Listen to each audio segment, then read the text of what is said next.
On a late summer evening, when the cicadas hummed like a lullaby, a police cruiser idled beneath my porch light.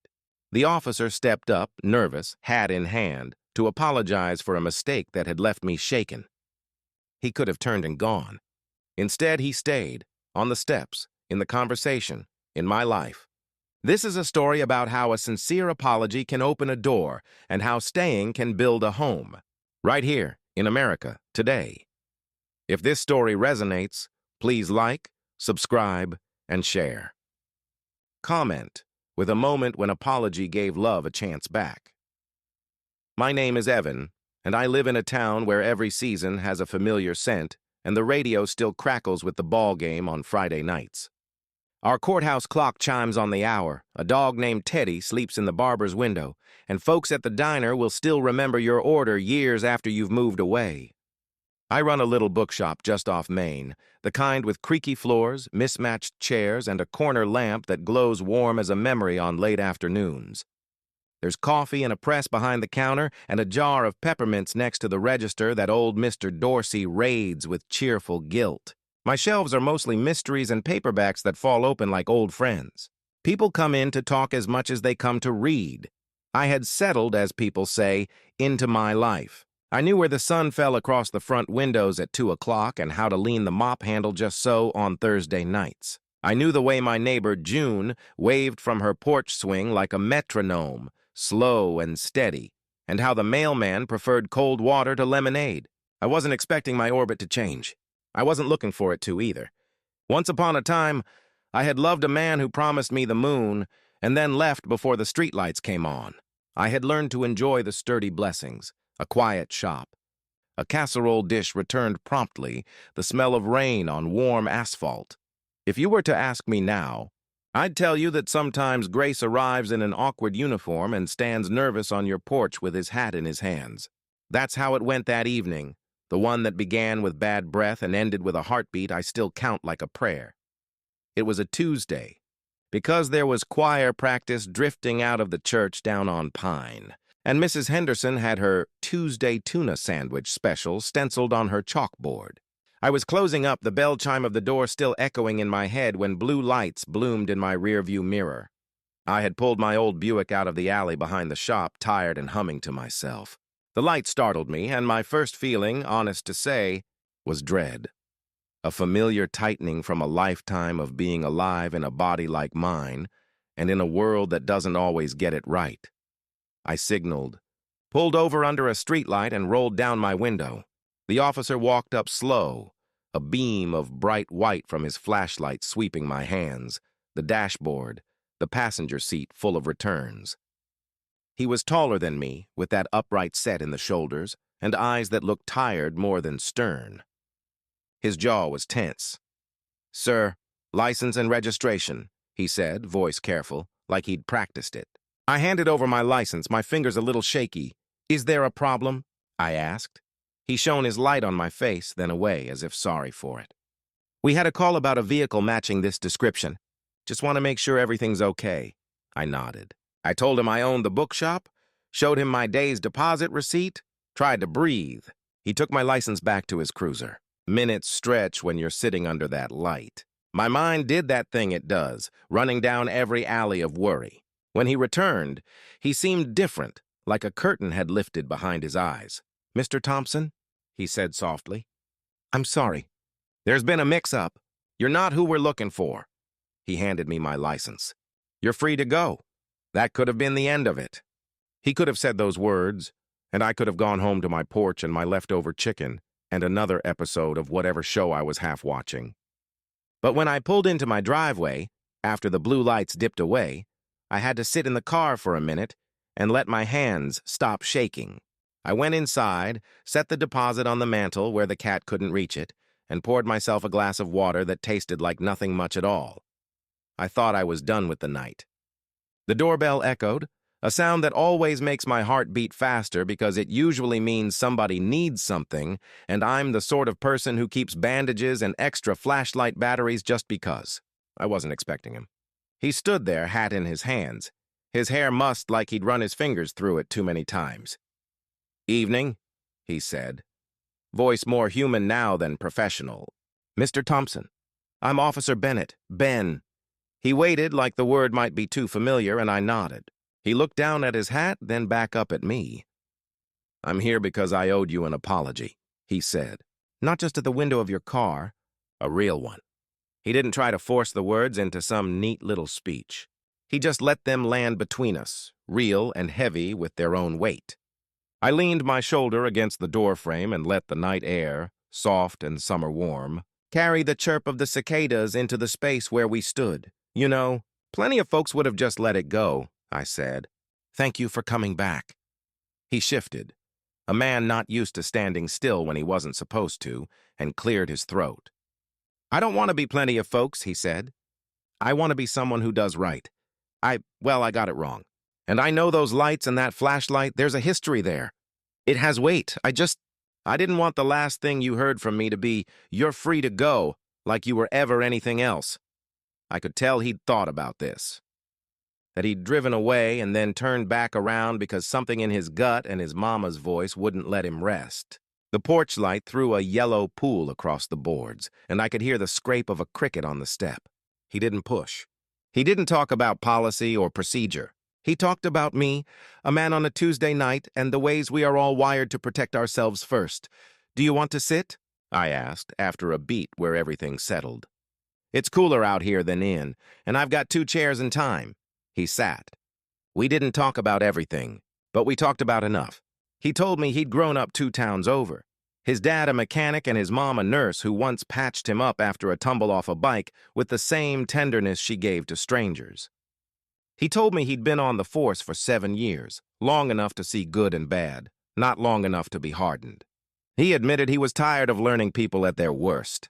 He wanted to learn people at their Saturday morning, too.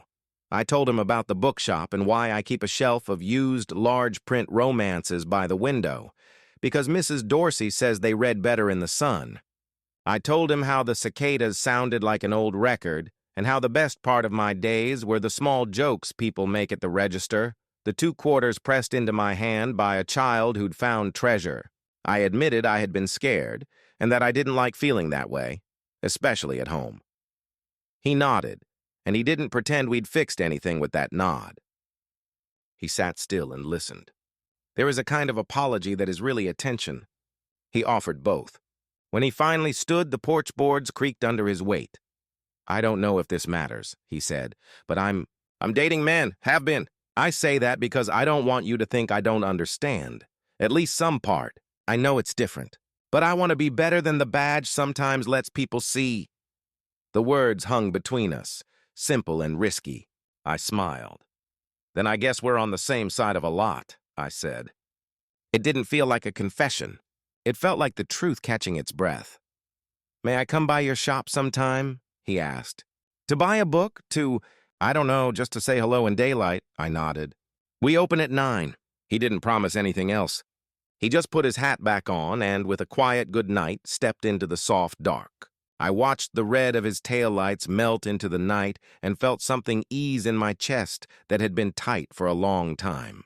He had apologized.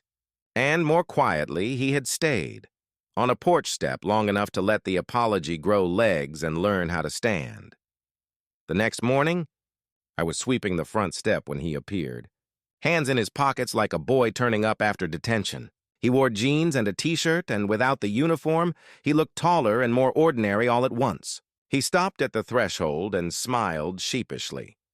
I brought croissants, he said, lifting a white paper bag with the name of our bakery scrawled in blue.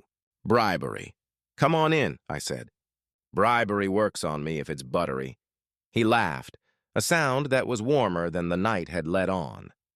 There's something tender about watching a person soften in daylight, like seeing a photograph colorize. He took in the shop, the shelves, the old radio humming just above a whisper. He grinned at the sign above the children's corner. Take a book, leave a story, start with a mystery? I suggested, reaching for something light. He picked up a paperback and bent it gently, careful with the spine. I never read much except the manuals for my cruiser, he confessed. I like the idea of a puzzle that can be solved in 200 pages. Some puzzles take longer, I said, but I can always recommend a happy ending if you're in the market. He met my eyes and then looked away, not because he was ashamed, but because he was considering careful words. "Happy endings feel like a luxury some days," he said, then added softly, "Maybe that's why we need them." We ate croissants and talked about nothing with the same care we had given to talking about something the night before. He bought 2 books, and as he handed me his debit card, his fingers brushed mine, that gentle static that tells you you're alive in the world with somebody worth knowing. He left with a promise to come back on his next day off. And then he did. There is a rhythm to the way people enter your life and leave it. Most come and go on a breeze of good intentions and busy schedules. But Ben began to show up like a tide. He was not grand about it. He came on Wednesday afternoons when he was off duty and helped me lug a box of donations to the back room.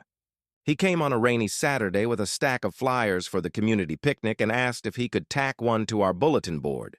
He came by after a call or two to check on an elderly neighbor, and he'd stopped to change a light bulb high above my counter, on account of those tall shoulders. One Friday, the sky threatened a summer storm, and with it came a rush of customers looking for a story to wait it out. The rain arrived as if the clouds had decided to give up pretending. It made the streets shine like black glass and turned umbrellas into blossoms. Somebody opened the door, and a gust sent the chime tinkling like sleigh bells. Ben stepped in carrying a plastic bin. "Heard your roof leaks over the children's table when it storms," he said, halting under the drips like he had just walked through an invisible waterfall. He set down the bin and pointed to the water pooling near the corner. "I can fix that if you'll let me." "You fix leaks?" I asked. He shrugged. "Dad taught me more with a wrench and a ladder than any classroom ever did." "You got towels?" We closed early, and he balanced on a ladder in the rain while I held it steady, both of us shouting jokes into the wet. He smelled faintly like soap and ozone. We were soaked, which is a kind of equalness that strips away anybody's sense of superiority. He patched the leak with something from the hardware store 3 doors down and then walked back in, dripping on the wood floor. I handed him a towel, and we laughed like we'd gotten away with something. When you allow someone to help you, not out of pity but out of love for a place and a person, it changes the shape of your day. Maybe it's pride, or maybe it's the old lessons about being self-sufficient. But the truth is that letting him up on that roof felt like another kind of apology accepted. Another chance for both of us to stay put through a storm instead of running. People noticed. In a small town, they always do. June leaned over her porch rail when she saw him there the next week, hammering a loose board on my back steps. "Handsome handyman," she mouthed to me, and I rolled my eyes. But there was a red in my cheeks I couldn't explain away as the heat. Mrs. Henderson started giving him free refills on iced tea, which in our town is as close to a blessing as you're going to get before Sunday. He took it good-naturedly, but I saw his ears go pink. We didn't keep it a secret.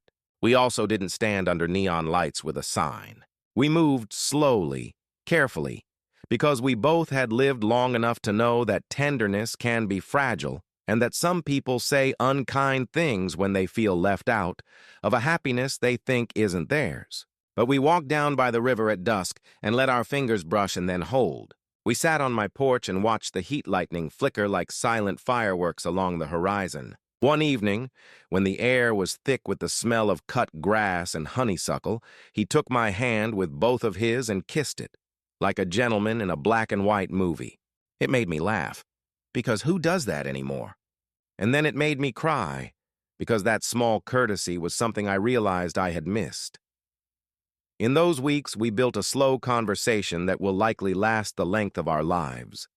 He told me about the days when the job sat heavy on him and how he would take the long way home to sit by the water and let the noise inside his head quiet. I told him about my mother who had passed when I was 23 and whose voice still lived in my kitchen, reminding me when the biscuits were done by the smell alone. He told me he had thought for a long time that staying would look like keeping his head down at work, keeping his heart quiet at home, keeping everything manageable and neat. And then he'd learned that staying sometimes means being seen. It wasn't all honey and porch swings. One Wednesday afternoon, a man came into the store, red-faced and loud, upset about a school book list that had included a novel he found offensive. He wanted to talk to somebody in charge, and it turned out that person was me. He shouted that the world was off its tracks. I tried to keep my voice even and explain the basics. Choice, freedom, the bake sale raising money for new backpacks. He leaned over my counter and called me something I hadn't been called since high school, a slur that snapped like dry wood. Ben came in on the tail of that word like he'd been summoned. He was in his uniform. He stood beside me, not in front of me, and he said in that quiet voice of his, "Sir, you're upset. It's time to lower your voice or step outside." He didn't make it a thing. He didn't escalate. He made a space for respect and invited the man to step into it.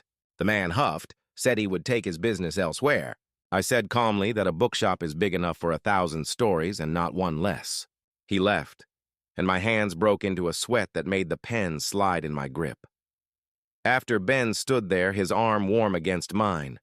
He didn't give me a speech about bravery. He asked, "You okay?" "I will be," I said, and then I was. Because he had not swooped in as a savior. He had stood as a witness. And that, as it turns out, is sometimes what staying looks like. There was, of course, the question of work. Ben had told his sergeant about us, framed it as, "I'm seeing someone in our community, and I want to be sure there aren't conflicts." He came home saying nothing much had been said one way or another. Just some nods and a, "Watch yourself out there." He had long ago learned to draw careful lines in his professional life, to be out without it being a banner. Still, I saw him put a photo of us, leftover frosting on our noses from a cupcake, on his dresser instead of burying it in a drawer. That little rectangle felt like a triumph. We went to the community picnic at the middle school the following Saturday. It's the kind of event where library cards get renewed and the fire station lets kids aim the hose at cones in the parking lot. Ben helped a little boy with a toy helicopter that had broken its tail. I watched him kneel and focus like the world was the 4 inches between his fingers and the plastic. He always had that look when he fixed things, a blend of tenderness and determination, like he was mending more than a toy. An older gentleman with a cap that said Korea came over and asked if I'd read the new history book about the war. We talked about maps and the taste of Army coffee, and Ben gave a thumbs up from the kid with the helicopter, which wobbled into the air like a dragonfly. Later, the wind picked up, and the banner over the school door tried to make a run for it. Ben grabbed it with one hand while I laughed and held onto his belt so he didn't become a kite himself. People laughed with us. We stood in that ordinary laughter like it was a baptism. Sometimes joy is just the world saying, "We see you and you are welcome here." There were hard nights. One came after a call that turned out to be not dangerous but sad. He came to my house late, eyes tired, and stood in the doorway like a question. I made tea. He sat on the rug, leaned his head against the couch like he was listening to a story from the floor. He told me about an elderly man alone in an apartment who had fallen and couldn't reach his phone. He told me about how the man had thanked them like soldiers returning from a war. Ben cried a little, wiping his face with the heel of his hand like he didn't want to bother me with the softness of him. I moved down onto the rug and leaned back against the couch, shoulder to shoulder with him. He took my hand. We talked about everything and nothing and the middle part of most days. I told him that in a world where people spin away, he had come back. He squeezed my hand, and we sat like that until the tea went cold. You may be wondering if you're listening out there with your own glass of iced tea sweating on the coaster when we said the words. When did "you're okay" become "you're beloved"? When did "I'll see you Wednesday" become "I'll see you in the morning and the morning after that"? The truth is, those words sneak up on you, settling into the lint trap of your days until the dryer hums smooth as a hymn. We adopted a dog together before we ever said "I love you," which in some towns is as binding as saying vows. She was a golden mutt with eyes like melted chocolate and a tail that thumped like a drumline. We called her Biscuit because she was warm and impossible to resist. We took her to the river, threw a tennis ball, and watched her figure out how to be a dog in a world that had been unkind to her before that. Loving something that has been rescued teaches you your own capacity for gentleness. We cheered when she jumped from the dock for the first time, splashing down into the brown-green water like a triumphant child, then trotting back up to us like all of this was exactly how it was supposed to go.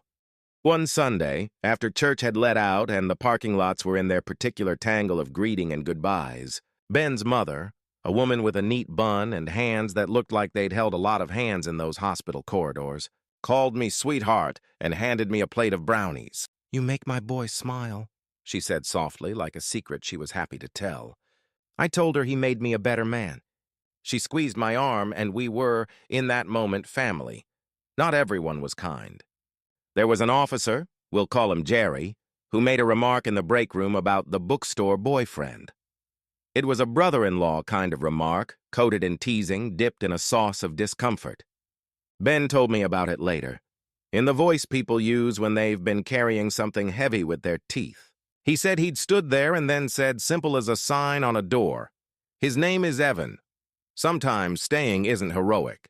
It's putting a name on the table and letting it sit there next to the coffee and the stale donuts until it belongs. I'd be lying if I said I didn't worry. There's a particular anxiety that comes with loving someone whose job has a siren. It's like loving a songbird who also works the night shift. One evening, his name displayed on my phone with the little dot that said he was calling after he should have been home.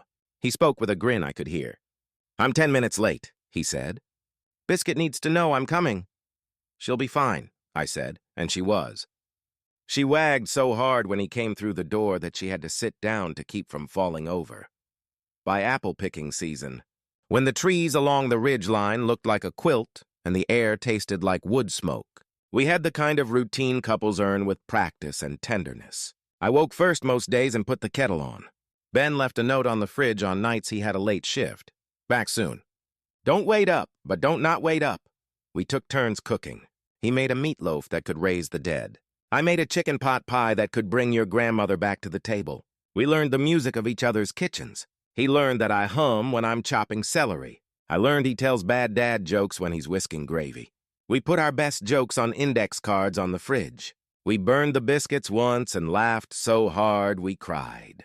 You might be thinking, where does the apology fit into such a warm sequence of days? It fits like a foundation. He apologized, and then he stayed. Stayed to sand down the rough edges, to reinforce what needed reinforcing, to learn the blueprint of two people building something safe and bright and true. He apologized whenever he missed the mark, early, sincerely, no fanfare. When I got quiet one evening because something small had hurt my feelings, he noticed. "Did I step on something fragile?" he asked, and I nodded.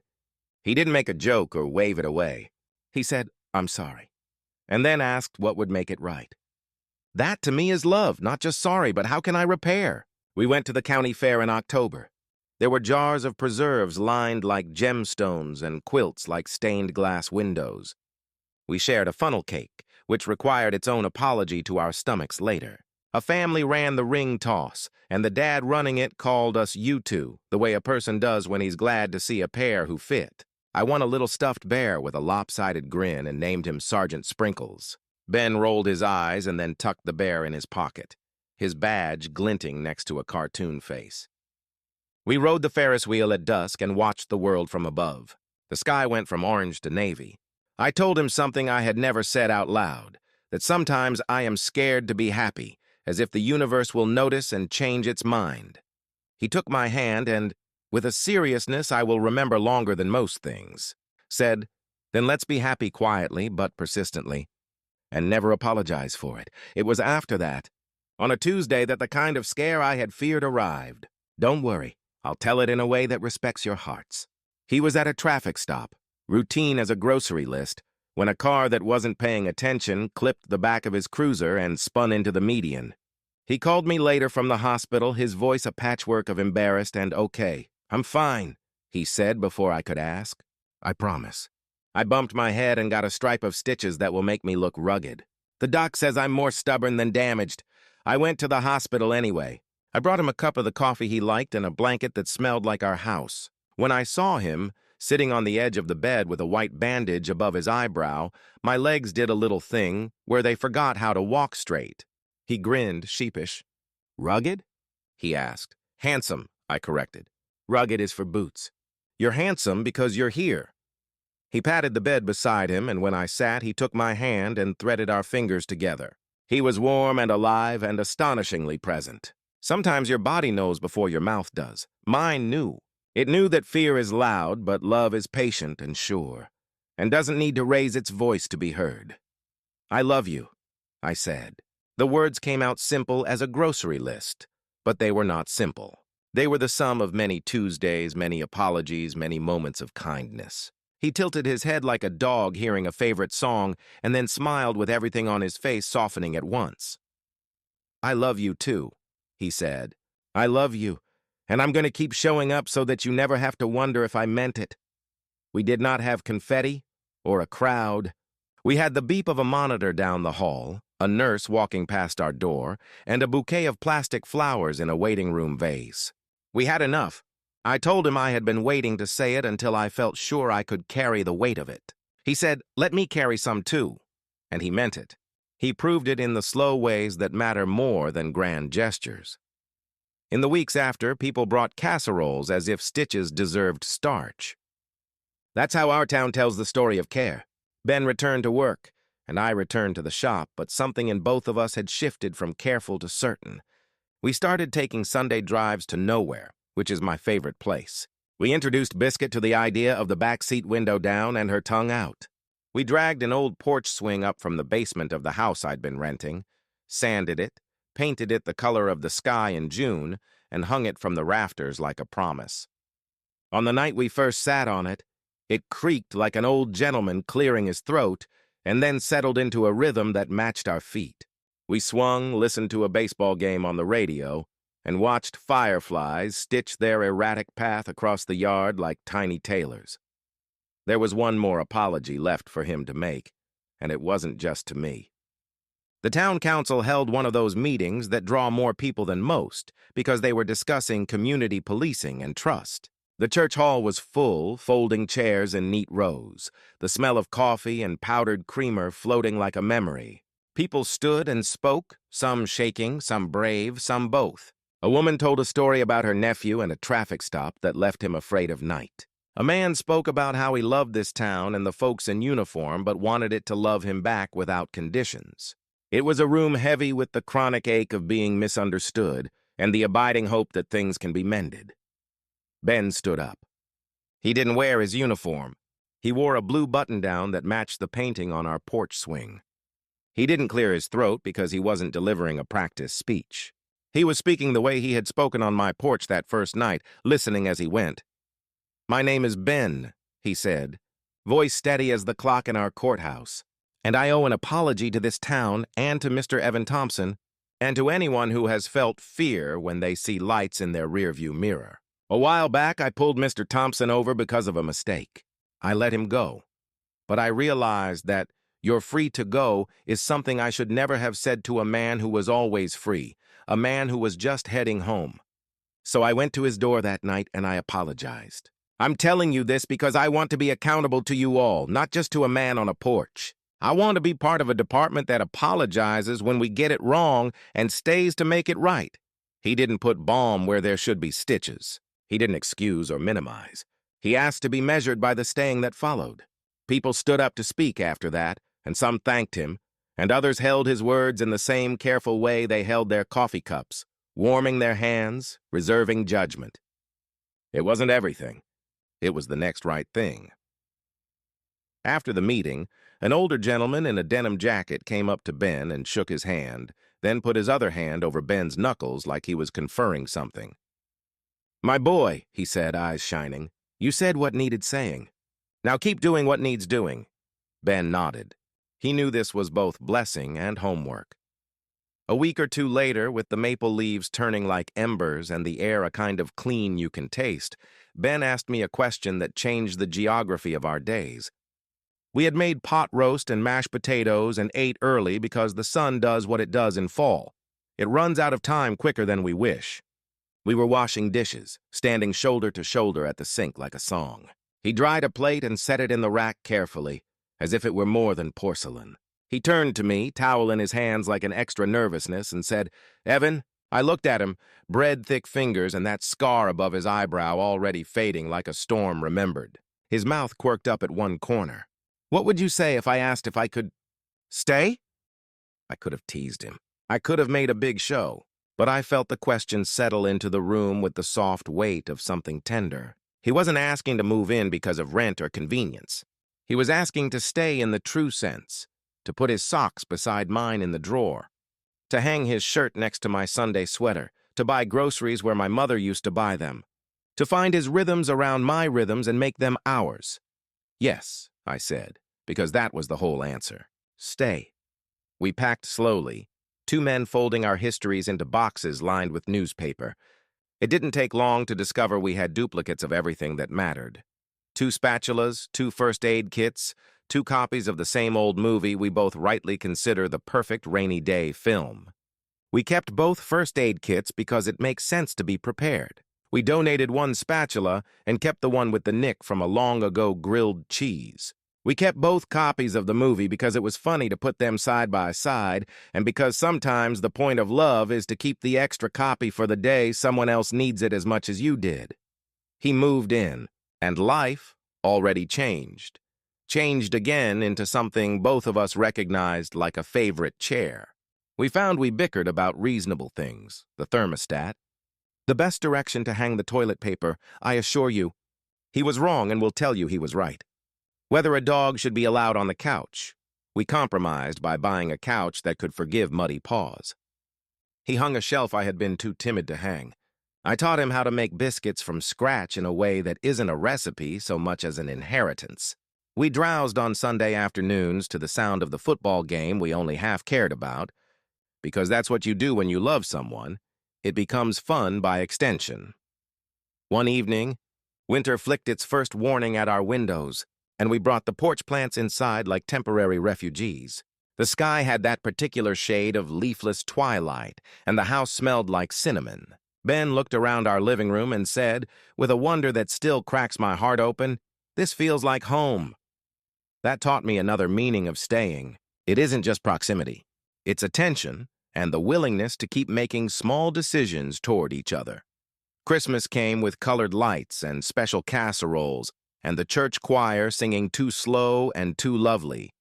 We hung one more stocking on the mantel for Biscuit because she had earned it by being herself. Ben's mother gave us a photo album with black pages and little white corners, the kind that turn your modern snapshots into heirlooms.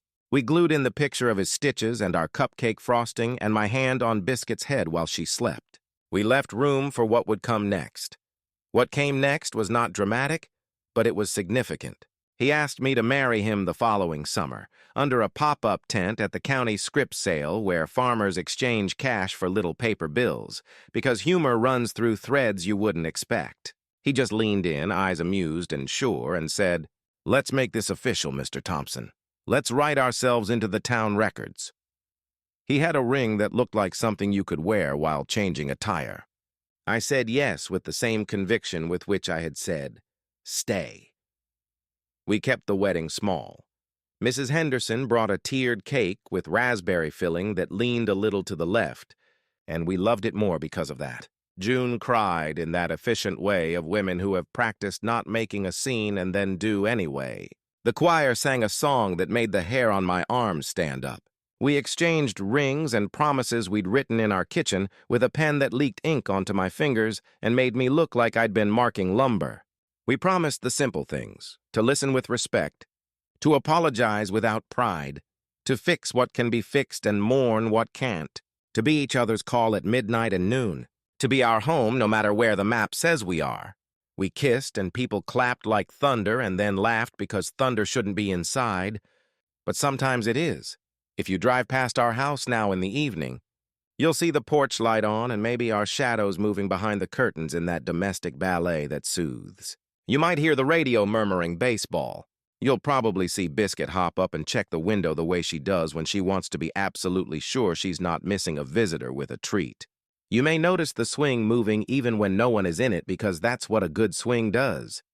It holds and releases, the way our hearts have learned to do. The apology that began all of this is no longer a singular event in my mind. It is a way of being. When Ben comes home after a hard day, he puts his keys in the bowl by the door and kisses my hair. And if he's distracted and misses my mouth, he laughs and kisses me again and says, "Sorry, again," and I say, "You're forgiven," because most of life is second attempts at landing the things that matter.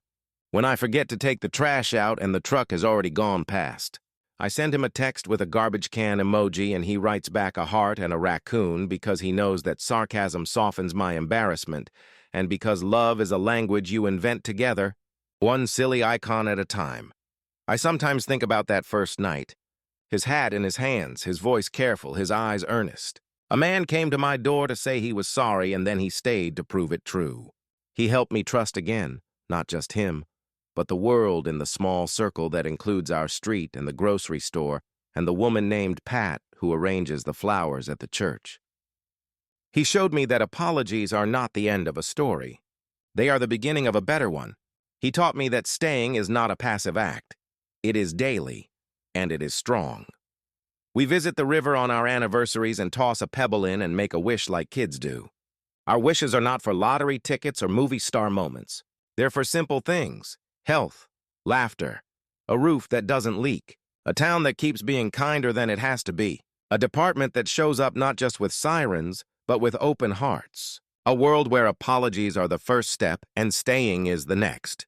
Sometimes we sit in the truck a minute before we go home and listen to the engine tuck-tuck as it cools, and that sound, small, consistent, feels like a benediction. On a recent evening, we sat on the porch with 2 glasses of sweet tea, ice clinking against the sides like the lazy percussion of summer. Biscuit dozed at our feet. The sun slid down behind the maples, leaving a sheet of gold across the lawn. Ben turned to me and asked, "Do you ever think about the things we almost didn't get because we were too proud or too scared?" I thought about all the times in my life I had kept a gate closed and all the times I had wished someone would climb it anyway. "I do," I said. And then I think about the cop who apologized and didn't just turn around and leave. He smiled. That same, not quite perfect grin that landed crooked on one side because of the small scar above his eye. "I didn't want to be someone who walked away," he said, and I'm still not. "Good," I told him, leaning my shoulder against his. "Because I bought groceries for 2. He laughed, low and easy, and the night hummed with its old familiar song. "You know the one. It goes, keep showing up, keep telling the truth, keep forgiving, keep your porch light on and your coffee hot. Even when the world feels like a slow freight train of days, it can carry you exactly where you meant to go." We're not perfect. We lose our tempers sometimes. We say the wrong thing and then circle back. We pick up after each other the way people do when they love and are loved. Not because they're obligated, but because they get to. Staying looks like carrying a load of laundry to the couch and folding it with that half attention you have for the television. Giving all your attention to each shirt anyway, because it matters how it will feel when it touches the skin of the person you love. Staying looks like calling his mother on Sundays just to hear her laugh. Staying looks like pushing an extra 20 into the fundraiser jar at the diner for the family down the street. Staying looks like waking in the middle of the night and laying a hand on his back, feeling the rise and fall, and drifting off again with the settled knowledge that there's someone there to wake with you to whatever comes. When we married, Ben Sargent gave us a small plaque that reads simply, "Be safe, be kind." It sits on a shelf near the window, catching the afternoon light. People see it and ask where we got it. We tell them it was a gift. We tell them it's also a philosophy. Be safe not just in body, but in spirit. Safe enough to tell the truth, safe enough to be silly, safe enough to be wrong sometimes. Be kind not just in public, but at home. Kind when you're tired, kind when you're right, kind when you're wrong. It turns out those 2 sentences are a full recipe for most good days. I'd like to tell you there was one grand moment of proof, a scene with music swelling and birds taking off in coordinated flight. But the truth is half as glamorous and twice as holy. Proof came in the Tuesday he took out the trash in the rain without being asked. It came in the way he reads aloud to me while I do dishes, voices and all, as if the character can hear him and be cheered. It came in the morning. He drove 30 minutes back to the grocery store, because I had left my wallet in the cart and didn't realize, until he texted a photo of it on our kitchen table with a little smiley face and the caption, "Saved." It came in the day he walked a grieving neighbor's dog for a week because her knees were bad and her heart was worse. It comes every time he puts his hat on and walks out into the world with intention and tenderness and comes home the same way. Do we look like a postcard? Maybe not, he snores. I leave books in stacks beside the bed like little towers. Biscuit insists on sleeping in the exact spot where both of our legs want to be. Our porch light bulb goes out at the worst moment. But when we tuck ourselves into our own life, there's a rightness I can't argue with. It feels like a hum underneath everything, the sound a house makes when it's doing its job well. When I lock up the bookshop at night, I often look at the little corner by the window where the large print romances rest. The sun has faded their spines a bit.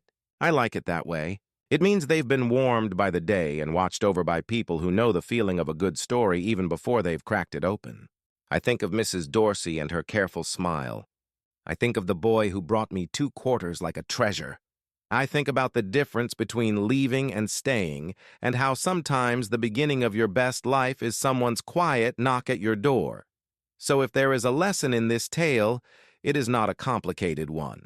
If you mess up, say so. If you are forgiven, prove yourself worth the grace. Show up with croissants and 2 hands and a willingness to listen. Fix what leaks in roofs and in hearts. Read a mystery or two to learn that even the hard parts can be woven into something that ends well if you keep turning the pages. Hold hands when the world is noisy. Sit on the porch when it's quiet. Leave your porch light on. Stay.